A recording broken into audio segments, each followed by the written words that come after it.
नमस्कार, आप देख रहे हैं राजस्थान ग्रामीण लाइव न्यूज चैनल। जोधपुर जिले की पंचायत समिति केरू की ग्राम सेवा सहकारी समिति लिमिटेड माणकलाव के नवनिर्वाचित अध्यक्ष बलदेव राम चौधरी से वार्तालाप करने पहुंची राजस्थान ग्रामीण लाइव न्यूज चैनल की टीम। आइए सुनते हैं संवाददाता वीर सिंह राय के साथ नवनिर्वाचित अध्यक्ष बलदेव राम चौधरी के अपने विचारों को।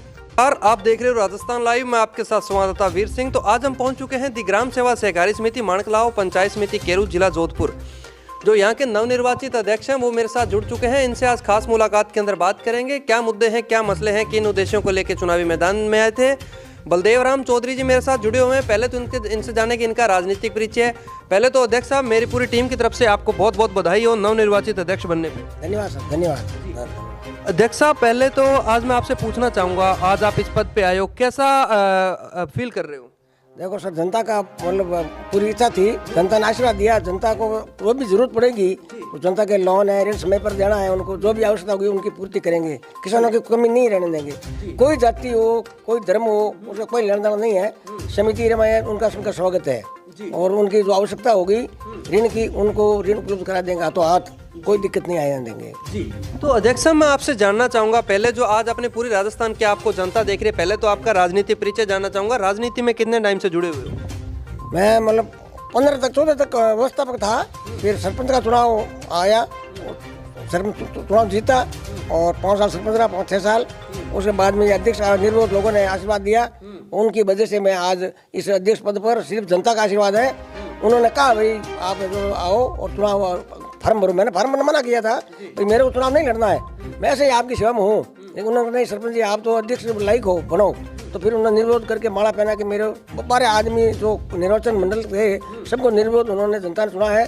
जनता का बहुत आशीर्वाद है, जनता को धन्यवाद। सब जनता की वजह से हूँ, जनता का पूरा आशीर्वाद है। और बहुत उनकी इच्छा थी कि भाई मैं उनकी अध्यक्ष बना, तो उनकी वजह से बना, तो उनकी सेवा करूंगा बहुत तन मन धन से। उनकी जो भी आवश्यकता होगी, सहकारी समिति में जो भी नियम बने, जो कानून बने, ऋण सीमा है, सब उनको उपलब्ध करा दूंगा जी। जैसे कि मैं आपको बताना चाहूँगा, अध्यक्ष साहब राजनीति के अंदर पिछले कुछ सालों से जुड़े हुए हैं। उससे पहले व्यवस्थापक भी रहे हुए हैं और वर्तमान में कोऑपरेटिव सोसाइटी अध्यक्ष भी रहे हुए हैं। उससे पहले सहकारिता के बाद में पंचायती राज के बाद में फिर सहकारिता। तो अध्यक्ष साहब से वो जानेंगे, अध्यक्ष साहब चुनावी प्रक्रिया की आपने देखा होगा 11 साल के बाद अपने कोऑपरेटिव सोसाइटियों के चुनाव हो रहे हैं। काफ़ी जगह ये हुए हैं कि अध्यक्ष, उपाध्यक्ष, कार्यकारिणी के भी चुनाव हुए हैं। अपने यहाँ की अगर चुनावी प्रक्रिया की बात करें, आपने भी देखा कि चुनावी सरगर्मियाँ काफ़ी तेज थी। और अगर यहाँ की बात करें तो चुनावी प्रक्रिया किस प्रकार की थी? बहुत बढ़िया थी। चुनाव अधिकारी अच्छे थे और उनकी बहुत तरीके से फार्म भरना करना कोई बहुत बढ़िया रहा, अच्छा रहा, बहुत बढ़िया रहा। और वो लोग अध्यक्ष बनना एक कम बात नहीं है। 5 गांव की सोसाइटी है, 5 गांव में आते हैं, तो ये कम बात नहीं है। और जनता ने चाहा और ये अध्यक्ष बने सब, तो उनकी आवश्यकता पूर्ति होगी। और अध्यक्ष पद अगर समझदारी देखे, अध्यक्ष पद कम नहीं है, बहुत बड़ा पद है ये। और मतलब होलसेल समिति का मालिक होता है वो अध्यक्ष। तो उसको ये देखते हुए भाई हम आपको चुन दिया जनता ने, बैठे हैं घर पर, ऐसा नहीं है। उनके काम करना चाहिए। व्यवस्थापक को लताड़ लगाए, समय पर जो काम नहीं करे तो उनको भी कहेंगे कि भाई आप इनको समय पर ऋण दो। जो भी किसान मेरे को पूछेंगे सर मेरे को जरूरत है, तो उनको हाथों हाथ व्यवस्थापक कह के उनका आवेदन लेके उनकी उपलब्ध ऋण करा देंगे जी। अध्यक्ष साहब, मैं काफ़ी व्यवस्थापकों से मिला हूँ। काफ़ी व्यवस्थापक मैंने 2013 के अंदर जब पत्रकारिता शुरू की, काफ़ी व्यवस्थापक मेरे को मिले और काफ़ी रिटायर हो गए। रिटायर होने के बाद में भी, रिटायरमेंट पे उसके बाद में वो समितियों के अंदर देखने को मिलते हैं। अब मैं आपसे जानना चाहूँगा, आज आपको वो अध्यक्ष देख रहे हैं, काफ़ी अध्यक्ष हैं जो बनने के बाद में समिति में जाके नहीं देखते। काफ़ी अध्यक्ष नए बने हैं, काफ़ी अध्यक्ष रिपीट हुए हैं। अगर मैं आपसे पूछना चाहूँ, आप समिति के अंदर कितनी बार दौरा करते हो? नहीं, जाता हूँ 8-10 दिन जाता हूँ मैं, 8-10 दिन समिति में जाता हूँ, रुकता हूँ, 2 घंटा बैठता हूँ। और फिर वो किसान भी मिलते हैं, वहाँ आते हैं, तो उनको पूछते हैं, वो कहते हैं भाई सही है, काम अच्छा है आपके, ठीक चल रहा है।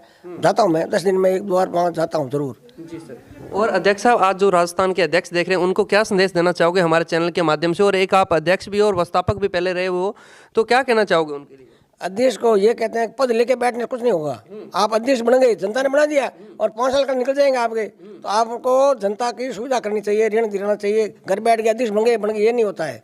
अध्यक्ष बनने के बाद में उनकी जिम्मेदारी बनती है, जो ऋण देने की है, सहकारी समिति जो भी नियम कानून है उनके तहत उनको कार्य करना चाहिए। ये नहीं बन गए बैठे हैं घर पर, ये नहीं होना चाहिए। और व्यवस्थापक के हस्ताक्षर की जरूरत पड़ती है चेकों पर, कई जगह उनकी आवश्यकता पड़ती है, तो अध्यक्ष को वहाँ देखना चाहिए भाई कहाँ साइन करने हैं, क्या करना है। व्यवस्थापक पीछे घूमता है, कई बार अध्यक्ष मिलते ही नहीं है, कर साइन भी नहीं करते हैं, किसी को पूछेंगे क्या साइन है क्या है, उनको जानकारी नहीं होती है। तो ऐसे अध्यक्ष जनता को कहते हैं भाई इसको ऐसे मत बनाया करो, आप थोड़ा जानकार हो, तो बैंक समझता हो, ऐसे अध्यक्ष को चुना जाए जो समिति का काम करे, जनता को भी फायदा पहुंचावे और वो घर बैठ जाए, उनको तो फिर चुनना नहीं चाहिए जनता को। ये है सर। जी सर, सूत्रों के मुताबिक मिली जानकारी के बारे में मैं आपको बता दूं कि काफ़ी व्यवस्थापक भी ऐसे हमें देखने को मिलते हैं, काफ़ी बार सुनने को मिलते हैं कि जब नए नए अध्यक्ष बनते हैं उनको पता नहीं होता और उनसे खाली चेक पे भी साइन करवा लिए जाते हैं कि अध्यक्ष साहब काफ़ी बार आप घर पे मिलते हो, काफ़ी बार नहीं मिलते, उसके बाद में आप चेक पे खाली चेक पे साइन कर दीजिए, कभी जरूरत पड़े तो हम लगा लेंगे। ये सही है या गलत है?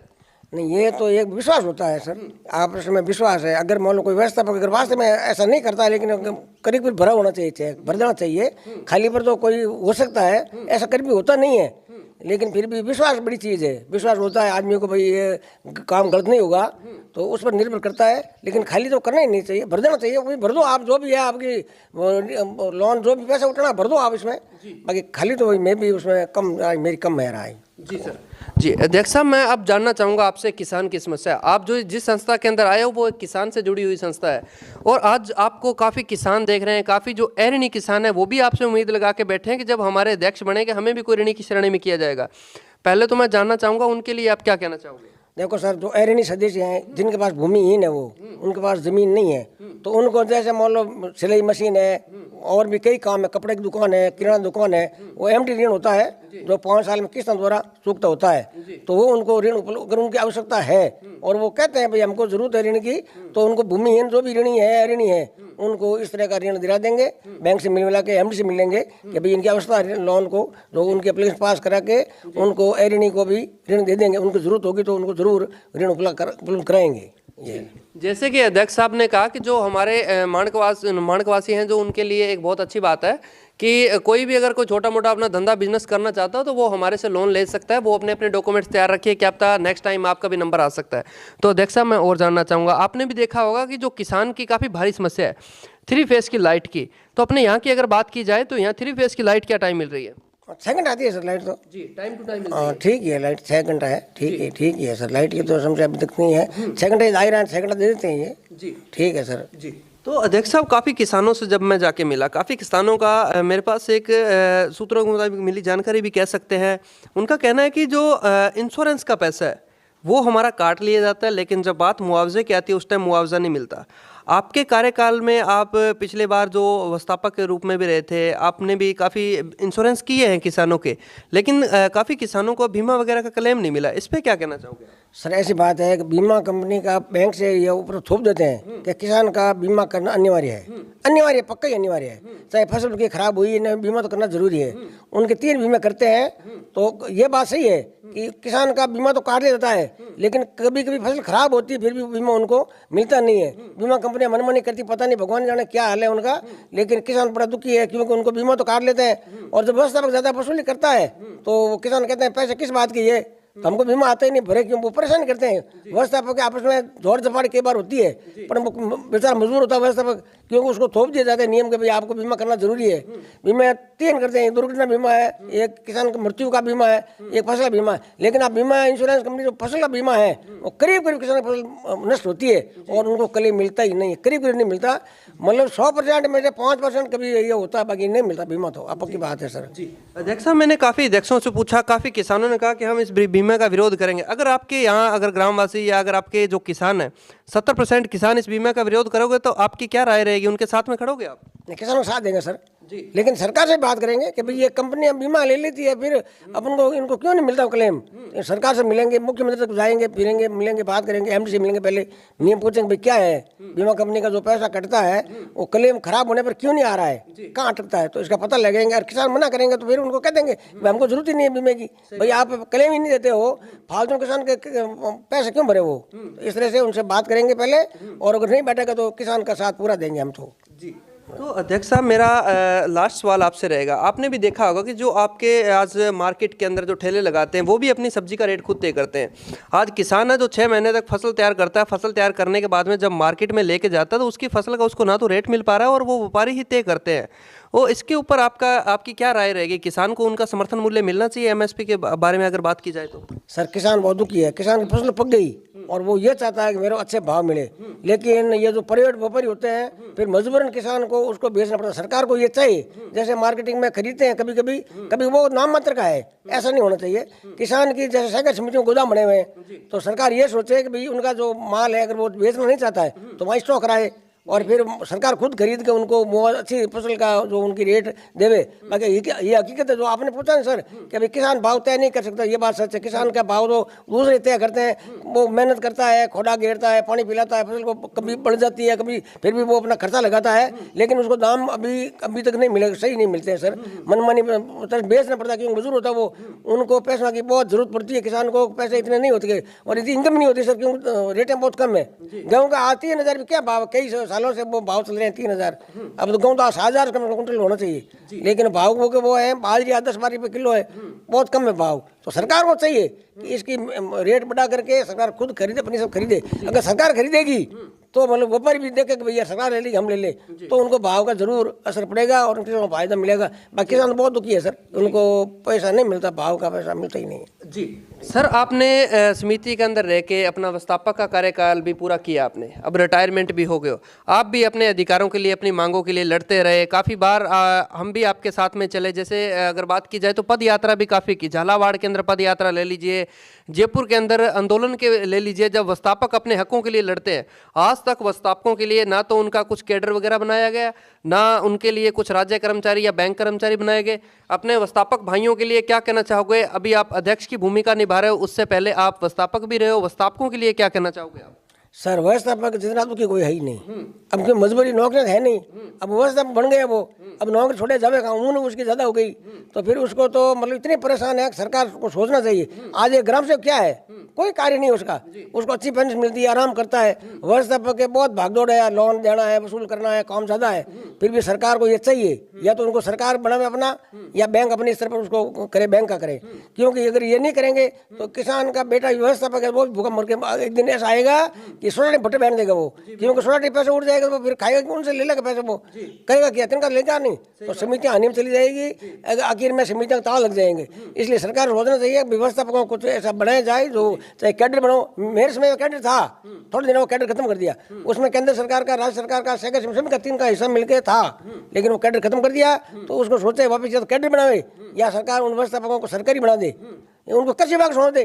भाई व्यवस्थापक के साथ में जो सह करता है और कृषि विभाग क्या काम है, वो करते नहीं उस पर कोई काम।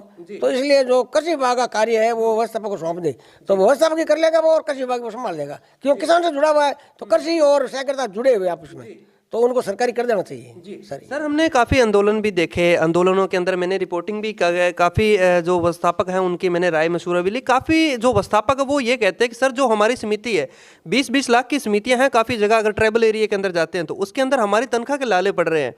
और काफ़ी व्यवस्थापक ऐसे हैं जैसे सीकर साइड के कहीं ले लीजिए, या कोई जो पानी वाले क्षेत्र है, जो ड्राई क्षेत्र नहीं है, उनके अंदर काफ़ी व्यवस्थापक अच्छी तनख्वाह उठा रहे हैं। वो नहीं चाहते कि हमारा कुछ गवर्नमेंट कर्मचारी बनाया जाए, या इसके लिए आप क्या कहना चाहोगे? एकता रखनी चाहिए, संगठन के अंदर शक्ति है, इसके ऊपर आपके क्या विचार रहेंगे? नहीं सर, एकता रखनी चाहिए। उनको आज पैसा मिल रहा, कल समिति हानि में चली गई तो खुद भूल जाएंगे, पैसे लेंगे कहाँ से?